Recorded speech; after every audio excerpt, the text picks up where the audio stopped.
to the toss. Anderson, he'll get it, and plenty more. C.J. Anderson is going to go all the way, and the Denver Broncos win the game. I'm going to guess that was, as an individual, the highlight of C.J. Anderson's career. But I'm just taking a guess, but we can ask him. C.J. Anderson joins us right now. Was that as an individual, C.J.? And great to have you on here, by the way. But was that the highlight, the moment of your career right there? I think that moment changed the trajectory of my career. I would say the highlight will always forever be the game at Oakland, the one-hand catch, 51-yard, cut across back the field, my first touchdown in the league. Oh, wow, okay. The highlight. One, I was home in front of everybody. Like I probably had 60 tickets that day, from high school coaches to obviously family members. So that was probably the highlight, because obviously that got me more playing time. So when we're doing the C.J. Anderson movie of how he came from the hard scrabble streets and overcame all the obstacles, that's where the ending scene is, with a one-hand grab in front of all the friends in Oakland and the touchdown right there. Like, that's it right there. Huh? That'll be the one. That'll be the one for me, for sure. That's awesome. CJ, it was great seeing you at Alumni Weekend, man. Always good to catch up on you. Appreciate you jumping on the show, buddy. Want to get your thoughts on the running back situation and RJ and if he's ready to go and all that. But I guess before we even get into the specifics of the running back position, what are your thoughts on this Broncos offense right now? Do you think that this is a team that can fix their offensive woes, or is this highly concerning to you? I mean, you're 8-2 and you're winning. Like there's like everything can be solved with winning. Can they play better? Yes. I mean, Tyler, back in 2015, right, when we were having our offensive struggles, when we were winning games, just about the same way. Can it be fixed? Yes. Now, how can it be fixed? That's up to players. I think coaches. There's probably some play calling things that Sean can do different too, just from being a highly minded offensive guy that I've always been. Right, that can probably help him out. However, right, it's up to the players to execute what's called. Like, you're not practicing, as you know, TP, you're not practicing those plays all week not execute them. So when you're not executing them the way they're supposed to be, then yeah, the offense looks stale for sure. But I don't think it's too, like I said, I don't think it's too concerning. It's just something that they can definitely fix, but it's up to them to fix it. When you look at the Broncos, statistically speaking, they're actually really high in rushing. J.K. Dobbins has had a great year as a team. The team yardage is up. But when you watch games, do you feel the same way as me? Like, where's the running game in the first half? Yeah, it's just stagnant. It's so stagnant, right? And obviously, that's Sean and Mo, right? I mean, Sean wants to get the ball down the field. Sean wants to do different things in the passing game, which made him Sean Payton. Like, we're not going to sit there and act like Sean Payton back with the Giants, early with the Giants, obviously with the Saints. We're not going to sit there and act like Sean Payton hasn't been a great mind offensively, especially through the air. But the run game is going. It is stagnant, but obviously it's keeping them right in games. And obviously we all know that's what wins championships, running the football and playing great defense, what the Broncos is doing right now. Can they run it more? Yes, but you can't run it more to get so predictable. I mean, the best thing that he can probably do is try to match up those runs with some play-action passes. What's the best thing a quarterback can do to help the running game, CJ? Get under center first. Yeah, no kidding. That ain't going to happen. I'm never going to run away from that. I mean, the Chiefs is the same way. Obviously, they play the Chiefs this weekend. The Chiefs is the same way. It's just becoming a shotgun game, right? And obviously, you see some of the teams, like, look at Seattle. Seattle's highly successful, right? Obviously, little Kubiak's over there calling the plays, but Sam Darnold's under center a bunch, right? And not even a bunch, even if you did it 60% of the time. When you look at those, right, obviously you see what Harbaugh's doing down there in L.A. or what the Rams are doing in L.A., right? Getting under center helps it first, right, which also will help the pass game on that part of it too. But that would be the first thing that I would try to, if I was a coach on the staff, hey, can we find a couple more runs under center, in the game plan? When Peyton Manning went when you guys used the pistol, though, was that a fair enough compromise? That's close enough.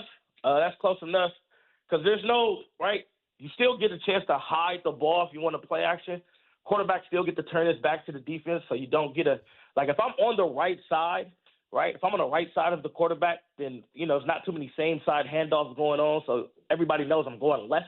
Mm-hmm. Everybody knows I'm going left. Now, do I cut back right in those things? Yes, based on zone scheme and what's going on. But everybody knows where the ball could potentially is supposed to go, right? So it gives the defense a tip. When you're in that pistol or you're in that dot, it's very hard to know. You don't get a beat on where I'm going, right, until the ball snaps. Yeah, I would say it's a good hybrid, a good compromise. But from an offensive lineman's perspective, it's still not the same as being underneath center. I mean, CJ, the running backs, they're still going to be a tick or two behind of where they would be and hitting their landmarks if we were underneath center. So there's nothing like being underneath center, in my opinion, CJ.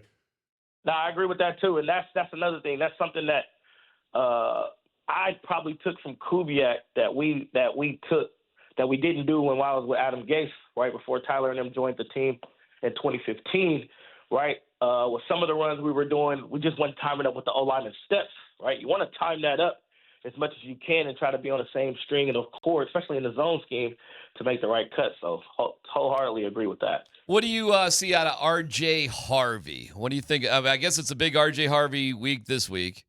But how about, and also, CJ, Jaleel McLaughlin will dress, for the first time basically all year. So I'm curious what your take is on the Broncos running back room period and where Harvey's at. Well, I think JK's playing well. Let's not slip on JK. Oh, well, no, and we love JK too. And he's I don't mean to leave him out. It's just that we know he's not going to play this week. Right, facts. But I think, at some point, transitioning, at least for me, can't speak for RJ, transitioning from college to the NFL for me, the biggest thing was not the speed, it was the strength. You got enough speed to play. That's why you're in the NFL. It's the strength. Like, Tyler Columbus is way stronger, right, in his grown man strength than he was when he was in college. That's just the truth. But so are defensive linemen.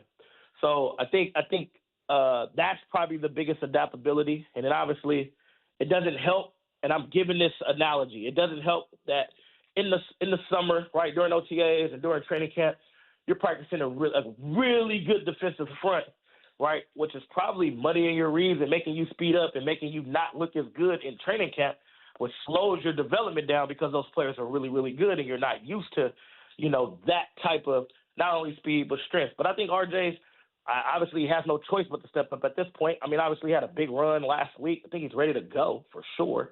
And then obviously, right, I didn't even know he was suiting up for the first time. So, God, that's not bad. That's not bad either. It's interesting to see how they use him. The question that I have going into this week, because of JK, right, is Sean going to continue to find a way to instill the run game? Is he going to use Harvey? Now I know RJ can do a lot in the pass game as well. So it'll be interesting to see how that looks this upcoming Sunday. Yeah, but Sean doesn't want to run the ball. He has run it at the top of his playlist. Put it in Sharpie. Hey, I ain't gonna say you don't want it. You got to think too, though. Sean ran the ball very successful, and obviously we're talking 2 Pro Bowl backs here with Mark Ingram and Alvin Kamara. Right, so right. It's not like he used AK in the passing game a lot, but Mark Ingram got his touches, right, and it wasn't stagnant. So it's figuring that out, right. I also think quarterback system too. So I think there's some times, right, like obviously Bo Nix is in his sophomore year, nowhere near what Drew Brees was. So you actually don't know how many runs Drew probably checked to get him out of bad passing plays. Don't know if Bo has that option, right? And I'm just taking an educated guess from the outside in. It's not like have I sat down and watched the tape or know Sean's offense. I never played in it. Mm-hmm. But that will be my educated guess with veteran quarterbacks. I've seen Brady do it. I've seen Peyton play with Peyton, seen him do it, seen Phillip Rivers do it, right? Getting out of plays and getting to the run game. TP would know about that as well. So I don't know if Bo has that option. So, that's why you get a lot of RPO. But sometimes it don't need to be the PO part, just need the R. So that's what counts. We're chatting with my teammate for life, CJ Anderson. CJ, what do you think Bo Nix's struggles come down to over the last few weeks? Mechanics. For me, it's just mechanics. Now definitely coaching at the QB position, something I want to do in the future, but definitely helping young QBs develop not only from the neck up, but mechanically. Like, I don't think he has a problem from the neck up. I think he sees it. I think he understands it. It's just sometimes, right, certain pocket drills, certain things where his feet is not in the right alignment, where he's not putting the ball in the right spot. And then I also think he's still learning the offense. You know, I'll never forget, and obviously there's a clip you can go find with Brady. He does it with James White. Peyton used to do it with us. Like, hey, I'm coming to you. Like, don't like the coverage, I'm coming straight to my check down, right? Like, I don't like the play call, don't want to audible. I know what I'm gonna do to look off and come straight to the check down right away. And I don't know if Bo knows the offense or seen enough defenses to be like, I'm not feeling this play that Sean called, so hey, I'm coming to y'all. I'm coming to you right now, whatever that is, whether that's the check down from the receiver underneath route, whether that's a check down by the running back. And I think that helps QBs, right? And I don't think Bo's there yet. So I think that's another part too, understanding the system, right? Not knowing the system. I think he knows it. Understanding it to a point where it's mastered. I don't think he has that, and I think that's a struggle too as well, along with the mechanics. Would you rather, when you were a Bronco, beat the Raiders or the Chiefs or the Chargers when you were playing for the Broncos? Oh, it's always Oakland. Oakland. Okay. All right. It's the town, man. I'm from. Yeah, but he's Bay. from there. No, I know. That's a loaded question. Ain't nothing better. Like, you gotta understand. I'm pretty sure y'all remember. My mom used to wear her Raider jersey over my jersey and her jacket over my jersey. I know you've told that story. We was not mother and son during that week, so there's nothing more that I got to talk and brag about when I got to beat her Raiders. Like, yes, that wasn't just her though. That was half my family who didn't root for me during Raiders Bronco week. Do your parents and family and friends have any idea how hard it is to get to the NFL? Do they have any idea at all? I mean, that story, CJ, is unbelievable. Yeah, that's just it was like that for my career. Whenever I played the Raiders, no matter what jersey I was in, it was not rooting for me at all, and I respected it. Right? I mean, they've been that is Raiders crazy fans for a long time. I respected it, but probably for me, it was always that one because it was that. I think I've lost to the Raiders maybe once or twice in my career. Twice. That's awesome. One at home. One at home with Khalil had 5 sacks, and then one on the road in 2016, the year we went 5-11. But out of my 8-year career, 2 times my mom got to really talk smack back to me. So that's kind of how I look at it. So yeah, for me, it's the Raiders. Now Broncos definitely be the Chiefs. Obviously, yeah, their dynasty and what they're doing. But back then, for sure the Raiders. All right, my man. You keep up with Marshawn at all? A little bit here and there. Here and there. Tyler, Tyler's got a good relationship with Marshawn too. I don't know last time you've crossed paths with him. We talk a couple times a year at least. He FaceTimes with my son on his birthday, and but probably like CJ, we talk when we can. When you can, okay. Yeah. That dude is just living this crazy life. Though, I'm sorry, man. My son doesn't want to FaceTime with you, CJ. he just wants to FaceTime with Marshawn. Hey. When you see yourself running down on the Beastquake and he's That's right. I totally get why your son's like, yeah, that's the guy I definitely want to talk to. Yeah. But I mean, me and Marshawn, I will say this, after what happened with our coach John Beam, who was just shot, right, fighting for his life right now. Oh, I know. That's terrible. I'm probably gonna see Sean here real soon. Hopefully, we're praying and hopefully it turns for the best for him. But we were all at the hospital last night, pretty deep. Oh man! Well, hold on a second. What was he was at Cal? Because I know he was. CJ played for him at Laney. Yeah. Oh, you played at Laney. Yep. Oh my gosh! Wow. I am so sorry there, CJ. Our thoughts are. I did not know that. I knew Cal. I did not know Laney. My bad. So man, that's all right, man. I got my tears and stuff out last night. It's just been a tough situation, okay. But I know, like.